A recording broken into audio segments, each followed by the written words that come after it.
Oi pessoal, esse vídeo aqui ele tem como objetivo explicar uma questão, a questão 10.41 do livro Sem Gel Termodinâmica. Eu me chamo Lisandra e vamos lá. Para vocês entenderem essa questão, é importante que vocês tenham alguns conhecimentos prévios sobre o assunto, como o sistema de potência a gás, ciclo Rankine, Kelvin Planck, processos termodinâmicos, a segunda lei da termodinâmica e distinguir os estados do fluido. Assim, num processo de ciclo a vapor, existe o calor que ele entra no sistema por meio da caldeira e existe o calor que sai do sistema por meio do condensador. Mais na frente, essa informação vai ser muito relevante para a gente resolver os itens. Esse modelo que vocês estão vendo aí é uma boa representação do ciclo de Rankine com reaquecimento, já que esse modelo é objetivo a aumentar a eficiência da máquina expandindo o calor na turbina. Eu vou explicar bem superficialmente como que acontece o reaquecimento para ajudar a entender a questão que a gente vai abordar. Aqui vocês estão vendo a turbina, né? E a turbina ela vai entrar, onde vai entrar o vapor, que vai sair no primeiro estágio da turbina. Esse vapor ele sai com um título e esse título ele vai em direção à caldeira. E isso a alta pressão. Esse vapor, junto com o título, ele vai voltar para a caldeira, representado pelo processo 4, onde ele vai acontecer o reaquecimento do vapor. Na caldeira, esse vapor ele vai ser removido. E o vapor restante, né, sem o título, ele vai voltar para a turbina no segundo estágio com a pressão menor. O vapor de água ele entra, o vapor que ele volta para o segundo estágio na turbina e sai da turbina em direção ao condensador e de lá ele sai como líquido saturado em direção à bomba. E de lá o fluido sai como líquido comprimido da bomba e retorna para a caldeira repetindo um processo. Então, é mais ou menos isso que acontece. Tendo dito isso, vamos para a questão. Uma usina de potência a vapor opera no ciclo Rankine com reaquecimento. O vapor de água entra na turbina de alta pressão a 12,5 MPa e 550 graus Celsius a uma vazão de 7,7 kg por segundo, saindo a 2 MPa, a turbina, né, no caso. Em seguida, o vapor é reaquecido a uma pressão constante até 450 graus Celsius, antes de se expandir na turbina a baixa pressão. As eficiências isentrópicas da turbina e da bomba são de 85% e 90%, respectivamente. O vapor deixa o condensador como líquido saturado. Considerando que o conteúdo da umidade do vapor na saída da turbina não deve exceder a 5%, determine a pressão do condensador, a potência líquida produzida e a eficiência térmica. Então, vamos lá.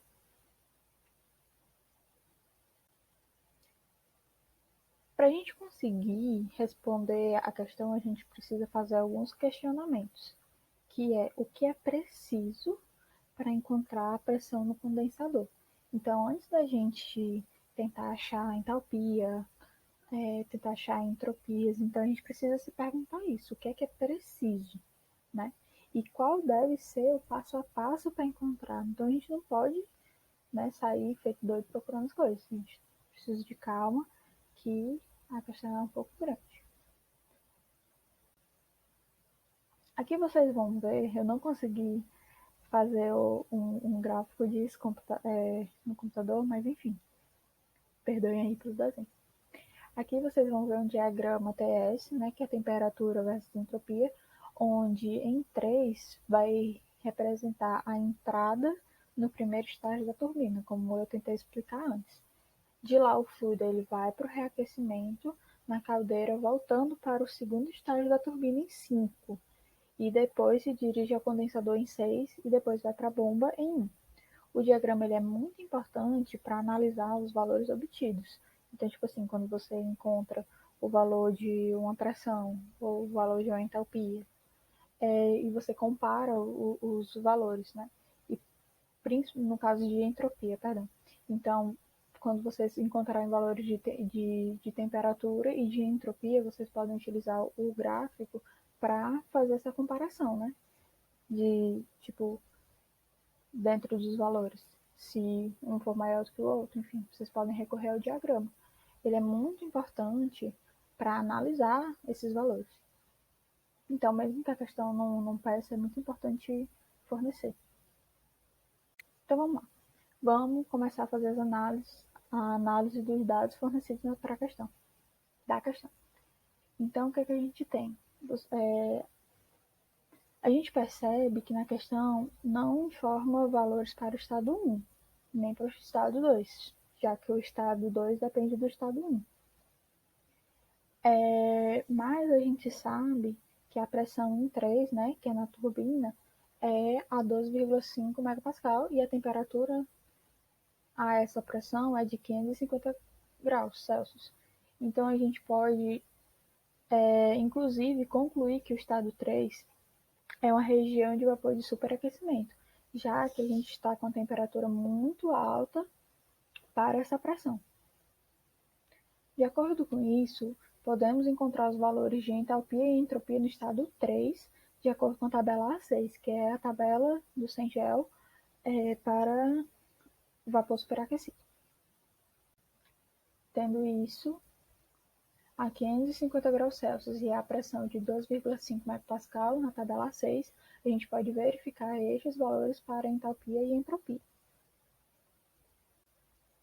Sabendo que o vapor ele sai da turbina a 2 MPa, 2 megapascal no processo 4, onde ocorre uma expansão isentrópica, ou seja, onde a entropia ela vai permanecer constante, a gente tem o S4S, que se refere à entropia destinada ao processo de reaquecimento, que é igual à entropia do estado 3. A partir disso, a gente considera, né, que ambas as entropias são iguais. Agora a gente vai precisar, para a gente continuar encontrando os valores, a gente vai precisar verificar a entropia no estado 3, né, que é o S3.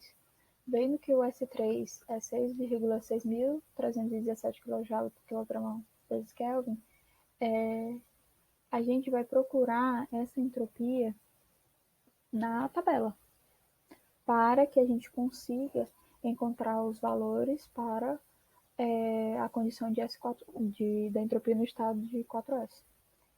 Então, quando a gente for para a tabela, a gente encontra que a entropia S3, que é de 6,6, ela está na faixa de 250 graus Celsius e 350 graus Celsius.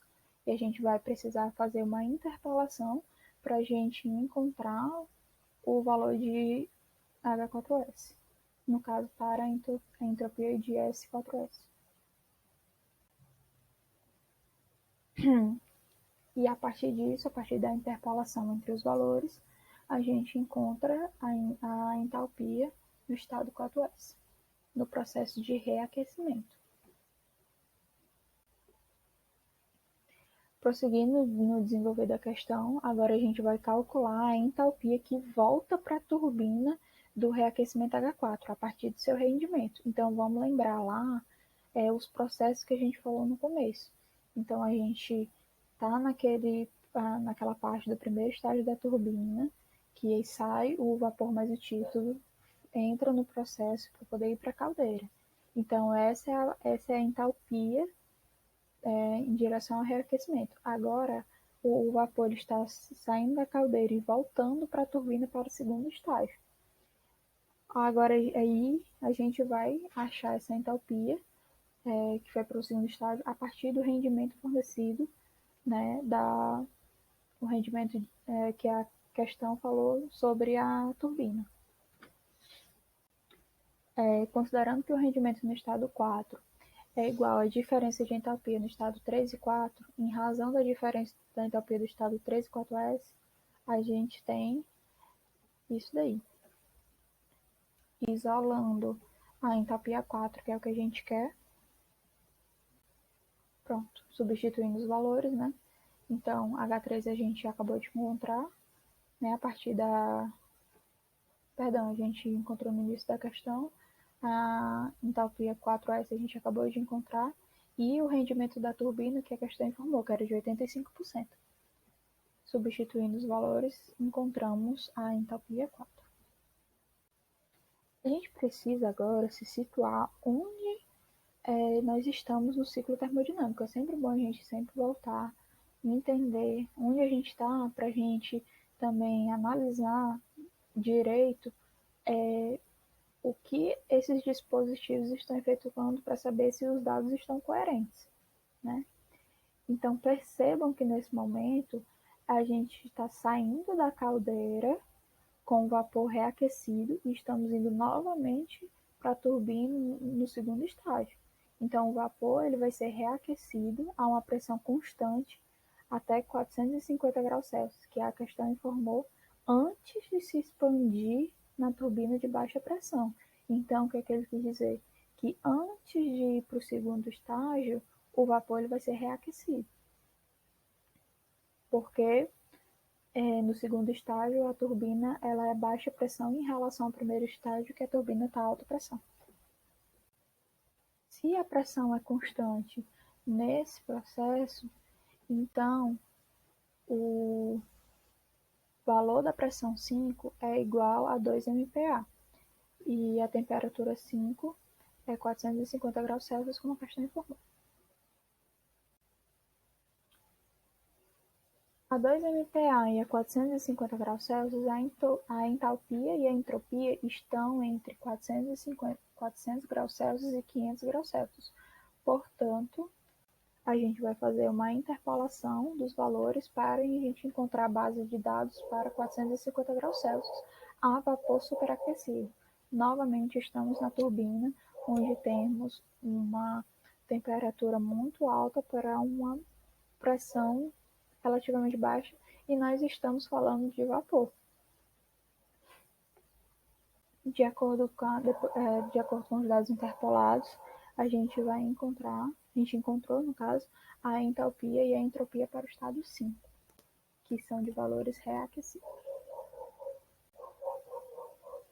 Novamente, temos uma segunda expansão isentrópica, da mesma forma como acabou de ocorrer nos estados 5 e 6. Logo, as entropias são iguais. Agora a gente tem todo o banco de dados para encontrar a pressão no condensador. Só que a gente vai utilizar uma ferramenta computacional para ajudar a gente a encontrar o valor da pressão no condensador, que é a pressão no estado 6. Por quê, né? Por que a gente vai fazer isso?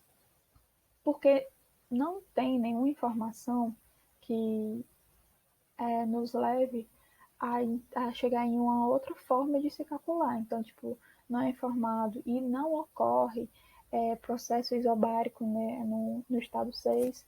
E se a gente lembrar dos estágios, né, que passou o ciclo, o estado 6 está relacionando o compressor e bomba. Então, a gente vai precisar de dados, da base de dados da bomba, para a gente conseguir, né, mesmo que com a ferramenta computacional, para a gente ter a base, para a gente conseguir achar a pressão no estado 6. Então, qual é a forma mais eficiente, né, de calcular isso? É a partir do rendimento, já que a questão forneceu o rendimento da bomba. Com isso, a gente organiza, né, o rendimento da bomba e, se vocês prestarem atenção, nesse momento aqui, a gente tem a entalpia 5, que a gente acabou de calcular, mas a gente fica em função de duas variáveis, que é o H6 e o H6S.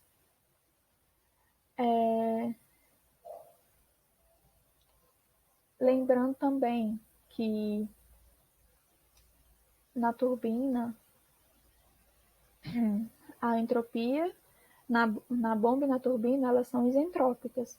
E essa condição de estado no condensador vai depender dos valores de entalpia dos estados anteriores. Então, a pressão no condensador ele vai depender da sua entalpia, e a entalpia vai depender das entalpias anteriores. Então, eu preciso encontrar todos os valores para, enfim, eu achar a pressão 6 no condensador. Então, a melhor forma de se fazer isso é utilizando o método de tentativa e erro, onde a ferramenta ela vai se basear com os dados que já tem e vai fazer o cálculo para melhor encontrar essa pressão. Inserindo alguns dados já fornecidos ao decorrer da explicação e a relação de dependência de algumas funções. Por exemplo, se vocês olharem aí no script da questão, a gente pode ver que a entalpia no estado 6 ela foi definida que ela dependerá da pressão e do rendimento da bomba de 95%. Qualquer coisa vocês pausem o vídeo para vocês olharem bem direitinho. E, além disso, podemos ver a entalpia no estado 6S, que dependerá da entropia e pressão no estado 6. Vocês podem perceber que o aproveitamento que a gente, na hora de desenvolver a questão, a gente também aproveitou para poder tentar encontrar a entalpia no estado 1, que até agora a gente não calculou. Então, também a partir da ferramenta, a gente calculou a entalpia no estado 1, né, que não tínhamos até então. Com isso, a gente encontrou os valores que até então estavam faltando. E a gente pode começar a se encaminhar, finalmente, para a solução direta dos itens. Então, de acordo com o que o ES calculou para a gente, a temperatura no estado 6, a temperatura no condensador é de 9,73 kPa. E também, a partir da ferramenta, a gente encontrou a entalpia 6, que é de 2.463 kJ por quilograma. Respondido o item A, pressão no condensador de 9,73 kPa. Pronto. Para poder a gente responder o item B, a gente precisa fazer o questionamento parecido que a gente fez para o item A. Então, a gente precisa se perguntar onde é que ocorre a potência líquida nesse ciclo. Então, onde é que o fluido ele vai estar líquido? Para a gente se direcionar o que a gente vai calcular, né? Então, vamos de novo para voltar a lembrar do ciclo. Se a gente analisar bem os dispositivos envolvidos no sistema, a gente conclui que o fluido ele só será líquido ao passar pelo condensador. Percebe também que a gente tem uma pressão de 9,73 kPa. É muito baixa. É muito baixa em relação às pressões que estão nos outros estágios. Isso também é um fator a se contribuir para o argumento. Percebam também a diferença no valor de entalpias, das entalpias. A gente agora está apresentando a entalpia 6 de 2.400, aproximadamente 2.463, comparada com as entalpias que surgiram até agora, que eram superiores a 3.000. Então, lembrando, qual é o objetivo do condensador? O condensador ele vai passar o material, né, o que está sendo trabalhado, vai passar ele de vapor para líquido, o fluido. Então, a gente está falando de um fluido que ele está em formato de um líquido saturado. Por quê? Porque ele acabou de fazer essa transição. É muito importante vocês, de novo, guardarem essa informação que a gente falou lá no começo, né? Que a gente estava resolvendo. E, de novo, essa informação surgiu. A potência líquida é dada pela diferença entre o calor que entra pelo calor que sai. Olha aí, o calor que entra e o calor que sai, que a gente falou lá no começo, que o calor entra na caldeira e sai pelo condensador. Então, é por isso que eu falei disso naquela hora, porque apareceu para a gente encontrar a potência. Então, a gente analisando as entalpias que entram e saem do sistema, a gente precisa fazer o cálculo separado para que a gente não se confunda, né? De acordo com isso, com a análise que a gente fez, a gente tem os valores que foi calculado até agora. A gente calculou o valor da entalpia 3, da entalpia 6 e da entalpia 1, mas a gente ainda não achou a entalpia 2. Para entender como encontrar, a gente precisa voltar mais uma vez para o nosso ciclo. Olhem na figura. Vejam que o processo 2 é a saída da bomba sentido a caldeira. Então a gente pode entender que a entalpia no estado 2 nada mais é que o trabalho líquido produzido pela bomba somado à entalpia, percebendo as características da bomba. Então na bomba vai se produzir trabalho. Para encontrar o trabalho que entra no sistema, a gente vai precisar do volume específico que vem do condensador. E esse volume específico, ele é líquido saturado. Spoiler. Por que a gente vai utilizar o volume específico? Como eu acabei de falar, o condensador, o fluido que sai do condensador, ele sai como líquido saturado. Líquido saturado. E para encontrarmos H2, a gente precisa encontrar o trabalho na bomba. Show? E para encontrar o trabalho na bomba, a gente precisa do volume da bomba. Então vamos lá. A gente vai utilizar a tabela 5 para líquido saturado e interpolamos os valores para a gente termos a pressão do condensador e assim a gente descobre o volume específico no estado 6. Então, interpolando os valores para 9,73 kPa, de acordo com a tabela 5, temos que o volume específico é esse aí informado no slide, de 0,00 100 9.784. Vamos lembrar que a gente já encontrou, graças a Deus, o valor de H1 e o H6 lá naquela ferramenta computacional. Parem, dêem um zoom aí que vocês vão se certificar disso. E teremos que o H1 igual a 189,6 kJ por quilograma e o H6 de 2.463,3 kJ por quilograma. A partir disso, a gente tem esse equacionamento que possibilita encontrarmos o trabalho que entra para posteriormente a gente encontrar as entalpias 2. O trabalho que entra, ele vai ser dado a partir da diferença de pressão 2 e 1, que dependerá do volume específico em razão do rendimento da bomba. Então, olha aí porque que a gente tinha que descobrir o volume específico, olha aí porque que a gente tinha que descobrir a entalpia 1. Então é isso. Substituindo os valores, a gente encontra o rendimento da bomba rendimento da bomba não, o trabalho de 14,013 kJ por quilograma. Calma. Calma. Respira, que tá acabando. Vamos se encaminhar agora para o fim.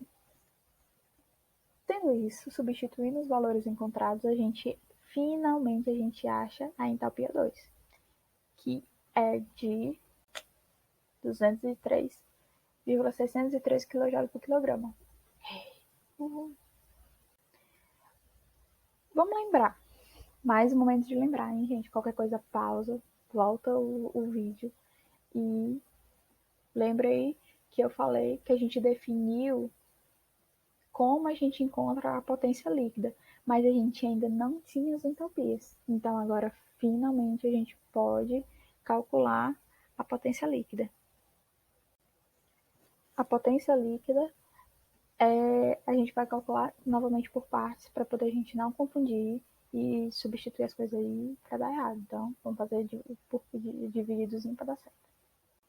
Substituindo os valores para o calor que entra, a gente vai ter que o calor que entra é de 3.602 8.685 kJ por quilograma.